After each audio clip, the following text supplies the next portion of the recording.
bem-vindo à sua sala de aula virtual.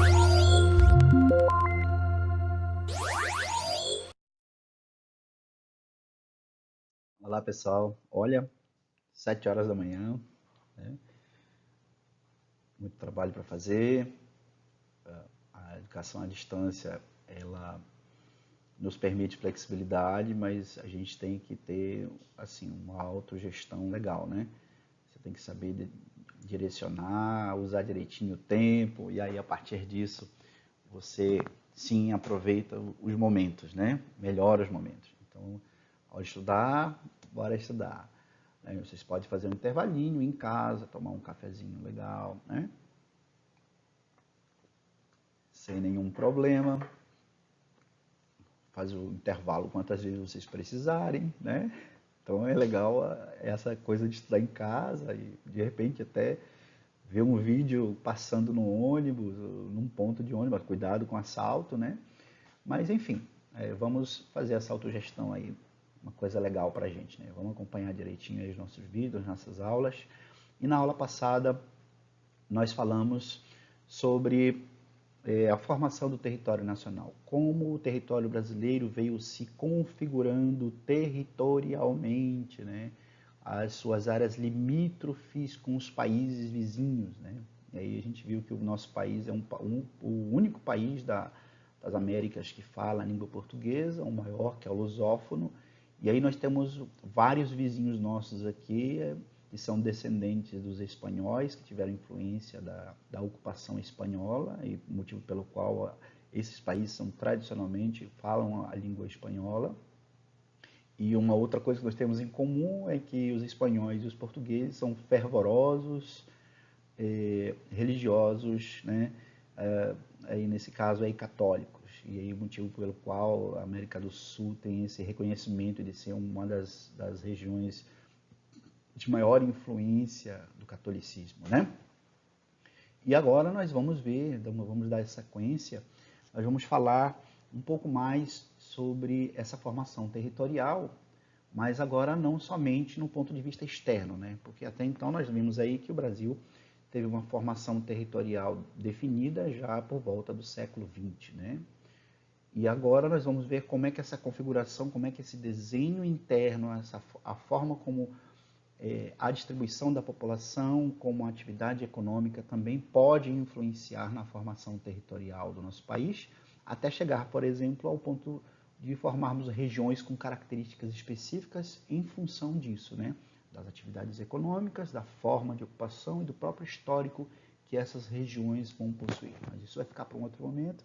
Nesse momento nós vamos falar sobre a formação territorial interna do Brasil. Legal? Vamos em frente então.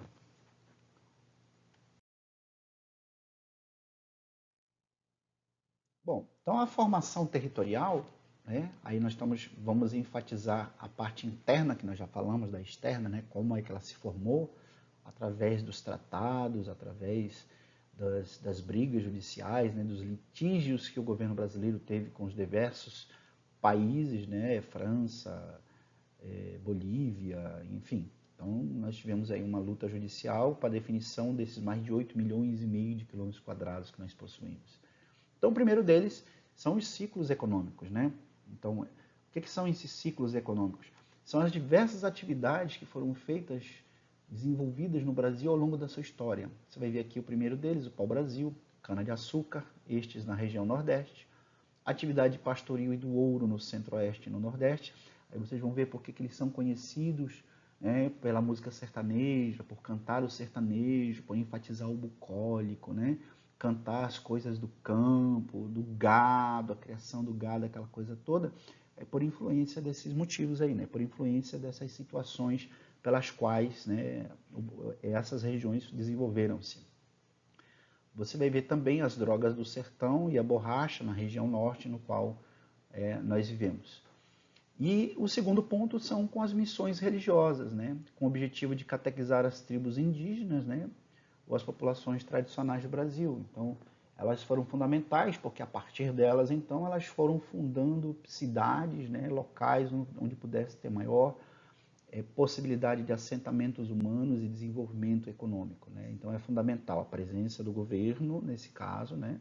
da economia portuguesa, e aí você vai ver também outro grande estado, que é a própria igreja, que vai contribuir nesse sentido. Então, esses dois fatores aí foram fundamentais na ocupação interna, né, na formação territorial, populacional e econômica do nosso país. O exemplo aqui, né, das missões religiosas, né? Você vai ver as missões jesuíticas, os mercedários, os franciscanos, os carmelitas, né? Que vão influenciar toda essa área aqui dos afluentes e do próprio rio Amazonas, né? Usando o rio como caminho para estabelecer o contato com as populações tradicionais da época, que não eram nossos indígenas, né? Nossa população tradicional, e aí elas vão fortalecendo pequenas áreas, né? Pequenos fortins, né? Pequenas áreas de ocupação humana, né? E aí automaticamente também isso aí dá uma solidez, né? Dá uma possibilidade de haver locais e caminhos com maior segurança para haver deslocamento de atividades econômicas, como a exportação dos produtos oriundos da floresta, né? As drogas do sertão, como exemplo. Então, a importância... Olha, isso não está no material de vocês, eu já citei para vocês, mas tem também os fatores externos, né? Que eu gostaria de enfatizar, porque eles são importantes para a determinação do território nacional. Você vai ver primeiro, então, aqui a bula intercoetera. Você vai ver a definição do território brasileiro a partir desses acordos que houve entre Portugal e Espanha. A exemplo disso, você vai ver aqui que 100 léguas, né, aproximadamente 1.440 quilômetros, mais ou menos, de Cabo Verde, foi estabelecido o primeiro tratado entre Portugal e Espanha. Depois houve um novo tratado que empurrou essa linha com o Tratado de Tordesilhas, mais 370 léguas. Então, isso tem aproximadamente uns 4.800 quilômetros de distância. Por que, então, você arredar essa linha 370 léguas? Outra perguntinha para vocês aí que é interessante, para vocês me trazerem na próxima aula, né? No nosso próximo encontro. Por que houve a necessidade desses dois países, então, restabelecerem um outro tratado, colocando a linha, o Tratado de Tordesilhas, 370 léguas mais para o lado leste. E aí você vai ver aqui, então, o aparecimento da primeira área da formação territorial do Brasil. Essa é a formação externa, né? Então, você vai ter primeiro a bula intercoetera, que é esta aqui, 100 léguas de Cabo Verde, e depois mais 370 léguas em direção a essa área aqui onde hoje é a América. E aí essa parte aqui é brasileira, de influência portuguesa, e essa outra parte aqui de influência espanhola, né? Não esqueça de levar para o nosso próximo encontro. Nós vamos ver outros tratados, né? Em 1681, você vai ver o Tratado de Lisboa, que tratou a devolução da colônia de Sacramento, da Espanha para Portugal. Em 1713, o primeiro Tratado de Utrecht, e aqui nós entramos, né, porque ele estabelece o limite entre a França e o Brasil, sendo o rio Iapoque, e os franceses diziam que era o rio Araguari, né? Isso aí trouxe uma luta enorme que só Barão de Rio Branco veio defender já no século XX, né? E aí a definição se estabelece, depois eu mostro melhor no mapa. Em 1715, você vai ver o segundo Tratado de Utrecht entre Portugal e Espanha, que tratou da segunda devolução da colônia de Sacramento, que é uma região do Uruguai, a Portugal. Vocês vão ver que aí não fica muito bem definido, eles não respeitam os tratados, né? Porque há um interesse econômico por trás de tudo isso. Então a briga é ferrenha, por exemplo, aqui na questão do Oiapoque, é por causa da região aurífera, né, que você vai encontrar em Calçoene. Isso aí era importante. Você vai ver aqui o tratado, que é o Tratado de Madrid, que redefiniu as fronteiras entre as Américas portuguesa e espanhola, né? Eles usaram o argumento do chamado usi possidetis, que é o uso capião, né? A terra que está em uso pertence a quem a usa, né? Foi o argumento usado para ampliar as terras em direção à Amazônia, cedendo parte da colônia de Sacramento, atual Uruguai, para, né, o próprio Uruguai, e então ela se restabelece, né? Então não é só para a região amazônica, existem outras áreas também que vão se definir a partir desse uso possidetis. Barão do Rio Branco usou isso com muita propriedade. Em 1777, o Tratado de Santo Ildefonso, que confirmou o Tratado de Madrid e devolveu a Portugal a ilha de Santa Catarina, ficando com a Espanha, né, a colônia de Sacramento e de 7 povos das Missões. Depois eu mostro isso melhor no mapa para vocês. E tem também em 1801 o Tratado de Badajoz, entre Portugal e Espanha, que incorporou definitivamente 7 povos das Missões, que é uma região ali em Santa Catarina, para o Brasil. E aí isso aí restabelece, então, boa parte do território nacional. As capitanias hereditárias, né, que vão começar a aparecer com uma definição territorial interna, né, uma divisão territorial do que pertencia a Portugal, e aqui do outro lado a área pertencente à Espanha, com o Tratado de Tordesilhas que nós falamos anteriormente.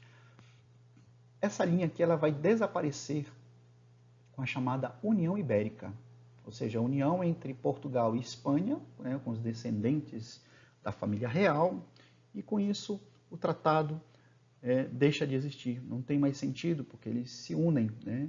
Eles fazem parte de um reino só. E aí você vai ter mais ou menos uma definição maior, né? Você vai ver uma ampliação desse território nacional, que ainda não é exatamente esse, tá? Esse aqui já é o país com, vocês vão ver as fronteiras aqui já muito bem definidas, tá? Mas já essa boa parte dessa área aqui já passou a pertencer também a Portugal e também a Espanha. Então ficou um território só. E aí nós conseguimos alcançar essa boa parte dessa territorialidade que hoje nós possuímos.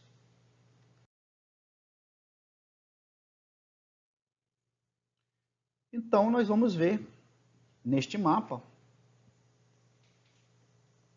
a questão do Amapá, está aqui ao norte, né? Você vai ter outro exemplo aqui, a questão do Acre, aqui a cabeça do cachorro, essa região aqui em Roraima, né? Costa do Amapá, calha do rio aqui. Você vai ver também aqui em 7 povos das Missões, né? Sacramento. Então essas áreas foram definidas já por volta do século XX. Então você vai ter a questão de Palmas, a questão do Amapá, a questão do Acre, né? E de Trindade. Então, já no século XX é que nós vamos ter a definição do território, né? Vocês lembram que a gente olhou um mapa ali que ele estava mais atualizado? Aqui, olha, ele veio se definir já com esses tratados e principalmente com as ações judiciais. Aqui a questão do Amapá veio se definir nesse sentido, né? O famoso uso possidetis. Essa área que vocês estão vendo aqui em amarelo é a área justamente em que os franceses diziam que era o rio Araguari, que era a definição dos limites, mas na verdade aqui em cima, onde vocês veem essa linha aqui, é o rio Oiapoque, né, que define a área pertencente à Guiana Francesa e ao Brasil. Então aí, já no século XX, nós temos a definição externa, né, todos os limites do território nacional brasileiro já tudo definido, né? Então, olha aí como houve a formação do território nacional brasileiro.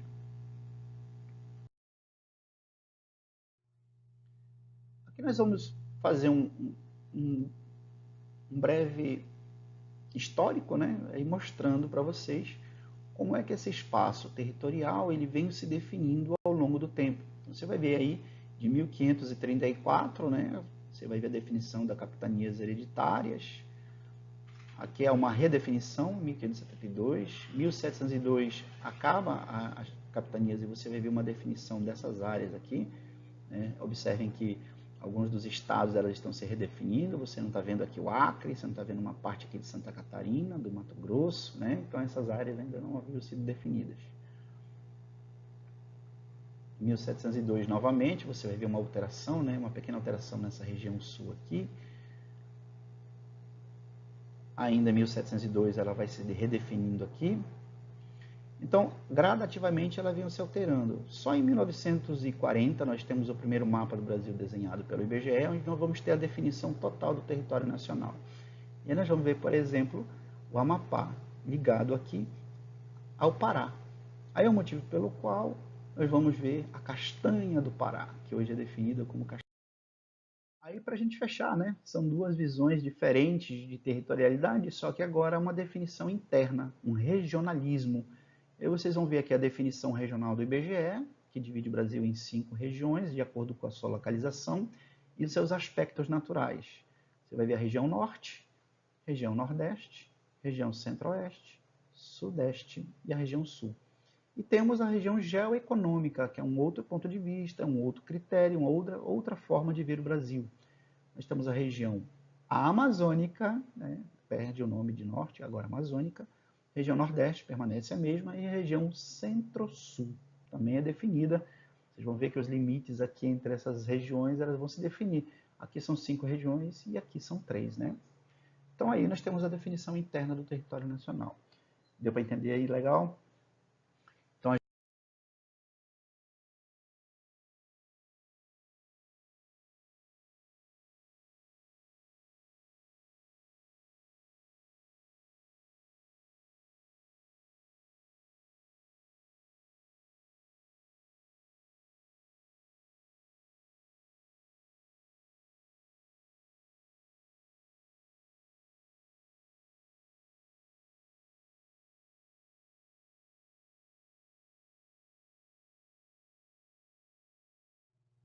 bom, não é à toa então que nosso país é um país fantástico, né? Uma população assim diferenciada, uma população alegre, amistosa, né?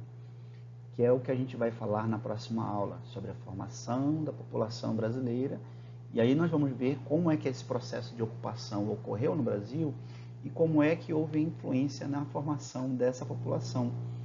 E chegar até o ponto de explicar muitas situações, como, por exemplo, a diferenciação de da linguística, né, de como é, por exemplo, o povo do Nordeste, da região Sul, por exemplo, apresentam características diferentes da linguagem, embora fale a mesma língua portuguesa.